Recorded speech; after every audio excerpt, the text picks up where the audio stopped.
Bonjour, Stéphane Blanchet de l'atelier Initiation Gourmande. Nous allons préparer ensemble une huile essentielle de langoustine. Alors vous savez, c'est la pleine saison des langoustines actuellement. Souvent on en achète et puis on se retrouve avec les têtes de langoustine, on ne sait pas quoi en faire. Et bien là on va faire une petite recette pour mettre après soit sur les salades, soit sur les carpaccio. C'est très facile, venez voir. Alors nous allons avoir besoin d'une casserole bien sûr, d'huile d'olive, un petit mélange moitié-moitié de grains de poivre blanc et de grains de coriandre, une feuille de laurier, une petite gousse d'ail et bien sûr nos têtes de langoustine qu'on aura laissées crues. On est bien d'accord, on ne va pas les cuire au courbouillon, on les enlève d'abord de la queue et on va ensuite les faire cuire dans l'huile. Alors, le détail de l'opération, vous allez voir, c'est enfantin. On verse nos têtes de langoustine, on va les recouvrir avec l'huile. Alors l'huile d'olive, ne prenez pas une huile d'olive trop forte, hein. Prenez une huile d'olive un petit peu légère ou si vraiment elle est trop relevée, à ce moment-là vous la coupez avec un petit peu d'huile de colza, ce sera très bien. Voilà, donc là je vais juste en rajouter un peu pour que ça soit couvert.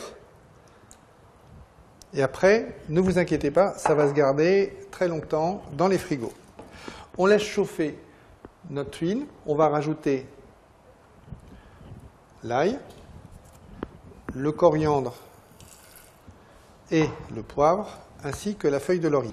Alors, important, pour faire chauffer l'huile, il ne faudra pas dépasser 80 degrés. Alors, comment voir et éviter justement que l'huile se mette à bouillir et que ça fasse de la friture de langoustine, parce que là, l'huile ne sera pas bonne. Vous avez l'option soit un thermomètre de cuisine, ce n'est pas la peine de prendre le thermomètre que vous avez dans votre salle de bain, ça ne servira à rien. Prenez un thermomètre professionnel, il faut que ça monte à 200 degrés. Vous le mettez dessus et vous regardez, vous stabilisez à 80 degrés. Voilà, vous voyez, là on est à 80, 82 degrés, bon c'est impeccable. Vous voyez, au thermomètre, et regardez, vous voyez les toutes petites ébullitions qu'il y a dans la casserole, on n'ira pas plus loin. Hein, donc voilà, ça vous donne un petit peu une idée de la température que vous avez dedans. Hein. Même si on arrive à 85 degrés, c'est pas dramatique. Et on laisse cette petite ébullition pendant 40-45 minutes. Il faut bien que les têtes de langoustine soient stérilisées. Hein. C'est très important parce que sinon ça ne va pas se garder, ça va virer. Si vous n'avez pas de thermomètre, effectivement, tout le monde n'a pas un thermomètre de cuisine chez soi, j'en convainc tout à fait. Vous regardez, il faut qu'il y ait des toutes petites ébullitions qui apparaissent au niveau de l'huile. Vous allez voir, ça va chauffer, des toutes petites bulles, et là on arrête, on stabilise le feu, on le met au minimum. Et là on le laisse pendant 40-45 minutes, en faisant attention que ça ne se mette pas à bouillir, tout simplement. Après on retire, on laisse refroidir, et on le garde au frigo, tout mélangé avec les têtes, avec tous les aromates. On couvre bien et on laisse reposer une petite semaine avant de s'en servir. Voilà, enfantin.